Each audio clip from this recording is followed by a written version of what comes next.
ধৰ্ম গ্লানি হয়, অধৰ্ম আৰু অহিংসাই প্ৰভাৱ সৃষ্টি কৰে, তেতিয়াই আমাৰ এই ধৰাধামলৈ এজন এজন মহাপুৰুষৰ আগমন ঘটে। তেনেদৰে শ্ৰীমন্ত শংকৰ গুৰুজনাই আমাৰ ধৰাধামলৈ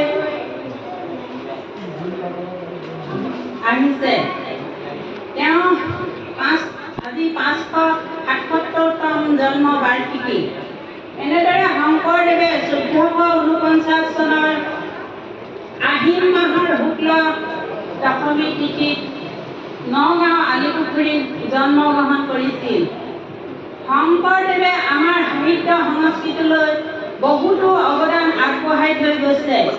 তাৰে মাজত শংকৰদেৱে আমাৰ পৰম গুৰু শংকৰদেৱে প্ৰথমতে চিহ্নযাত্ৰা ভাওনাৰ ৰচনা কৰিছিল। চিহ্নযাত্ৰা ভাওনাত সপ্তবৈকুণ্ঠৰ চিত্ৰ আঁকি ৰাইজৰ মাজত তেওঁ প্ৰদৰ্শন কৰাইছিল। এই চিহ্নযাত্ৰা ভাওনাৰ 7 দিন 7 ৰাতি একেৰাহে দেখুওৱা হৈছিল। এই সপ্তবৈকুণ্ঠৰ চিত্ৰ আঁকি শংকৰ গুৰুজনাই এজন নিপুণ আৰু সুদক্ষ চিত্ৰকৰ ৰূপে আমাৰ সমাজত সমাদৰ লাভ কৰিছিল। তেনেধৰণে শংকৰদেৱে আমাৰ সাহিত্য সংস্কৃতিলৈ বহুতো অৱদান আগবঢ়াই থৈ গৈছে। তাৰে ভিতৰত হৈছে শংকৰদেৱে প্ৰথম ভক্তি তত্ত্ব ৰচনা কৰিছিল। ভাগৱতৰ কেইবাটাও খণ্ড ৰচনা কৰিছিল, যেনে প্ৰথম, দ্বিতীয়, তৃতীয়, চতুৰ্থ, ষষ্ঠ, অষ্টম, দশম, একাদশ আৰু দ্বাদশ স্কন্ধ ৰচনা কৰিছিল। আৰু কাব্য পুথিৰ ভিতৰত তেওঁ ভক্তি প্ৰদীপ, নৱনিধি, গীত আৰু হৰিচন্দ্ৰ উপাখ্যান। তেনেদৰে তেওঁ 6খন নাটক ৰচনা কৰিছিল, যেনে ৰাম বিজয়, ৰুক্মিণী হৰণ, কেলিগোপাল, কালীয় দমন, ভক্তি প্ৰদীপ আৰু পাৰিজাত হৰণ আৰু পত্নী প্ৰকাশ। শংকৰদেৱে আমাৰ সমাজলৈ সাহিত্য সংস্কৃতিলৈ বহুমূলীয়া বৰগীত দি থৈ গৈছে।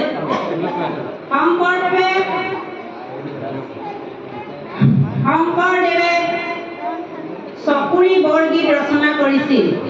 তাৰে বৰপেটা এজন কমলা গায়ন নামৰ ভকতে আওৰাবলৈ নি চ'তমহীয়া বনপুৰা জুইত পুৰি ছাৰখাৰ কৰিলে।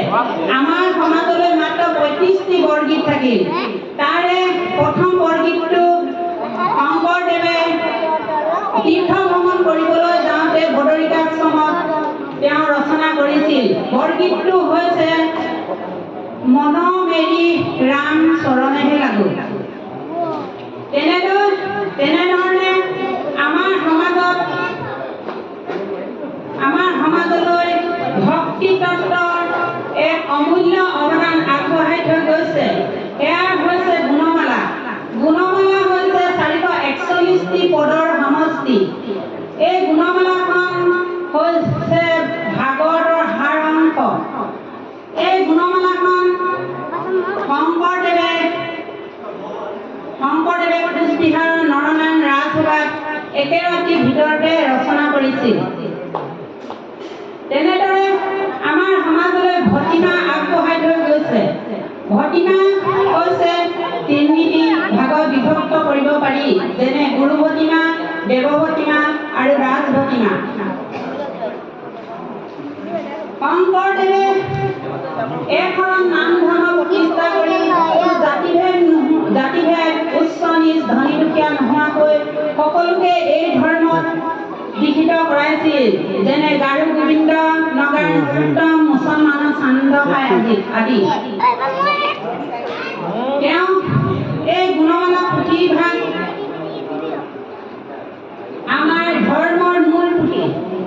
এই গুণমালা পুথিভাগ শংকৰদেৱে নামঘৰ সত্ৰ প্ৰতিষ্ঠা কৰি এই গুণমালা ভাগ প্ৰতিষ্ঠা কৰি আমাৰ ভকতসকলক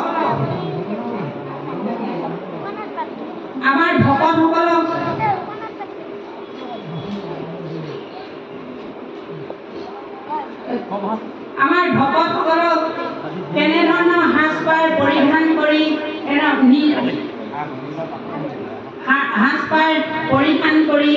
কৰিবলৈ শিকাই থৈ গৈছে আৰু সুস্বাস্থ্যৰ কাৰণে খাদ্য আহাৰ কেনেধৰণে খাব লাগে এইবিলাক আমাক এই গুৰুজনাই শিকাই থৈ গৈছে। ভকতৰ নীতি আদৰ্শ কেনেকুৱা হ'ব লাগে আৰু ভকতৰ নীতি আদৰ্শ সকলোবিলাক এই গুৰুজনাই আমাক শিকাই থৈ গৈছে। তেওঁ তৰমুজ শ্লোকৰ দ্বাৰা আমাক এইটোৱে শিকাই থৈ গৈছে যে এজোপা গছৰ গুৰিত পানী দিলে যেনেকৈ ডাল পাত সকলোৱে পায়, আমি এজন ডাল পাতক পানী দিলে গুৰিটোৱে নাপায়। ইয়াৰ অৰ্থ হৈছে এইটোৱে যে আমি এজন ভকত, সেইজন হৈছে আমাৰ শ্ৰীকৃষ্ণ। আমি শৰণ ল'লে, আমি তেওঁক পূজা দিলে অন্য দেৱ দেৱীয়ে পায়, কিন্তু অন্য দেৱ দেৱীক পূজা দিলে আমাৰ ভগৱন্তই নাপায়। গতিকে আমি এক দেৱ এক সেৱ এক বিনে নাইকে এইটোকে আমি হাৰে হিমজুৱে ধৰি শুদ্ধ চিত্তে একচিত্তে কায় বাক্য মনে শৰণ লৈ আমি ভগৱন্তক পুজিব লাগে। সেয়েহে এই পৰম গুৰু জগত গুৰু শ্ৰীমন্ত শংকৰদেৱৰ কোনো তুলনা নাই। সেয়েহে মাধৱদেৱে এই সুদৰ্শ এই পৰম গুৰুজনাৰ গুণৰাজি আৰু ভকতৰ পৰম বান্ধৱ এই গুৰুজনাৰ শ্ৰীমন্ত শংকৰদেৱ গুৰুজনাৰ বিষয়ে তেওঁ গুণ বখানি তেওঁ চৰণত সেৱা নিবেদিছে। এনেধৰণে তেওঁ সেৱা নিবেদিছে যে জয় গুৰু শংকৰ সৰ্বগুণাকৰ যাকেৰি নাহিকে পাম, তুহাৰি চৰণকো ৰেণু শতকোটি বাৰেক কৰোঁ প্ৰণাম। এই আমাৰ মাধৱ গুৰুজনাই আমাক দেখাই থৈ গৈছে। গতিকে আমি এই গুৰুজনাক গুৰু মানি আমি ভগৱন্তৰ চৰণত সেৱা ধৰি থাকিব লাগে। আৰু ইয়াকে কৈ আজি এই দাসীয়ে শংকৰদেৱৰ সাংস্কৃতিক সমাজলৈ যি অৱদান আগবঢ়াই থৈছে তাৰ বিষয়ে থুলমূলকৈ গৈ ইয়াকে ইমানতে সামৰণি মাৰিলোঁ। কৃষ্ণ আৰু এটি ঘোষাৰে এভাগ সেৱা কৃষ্ণ।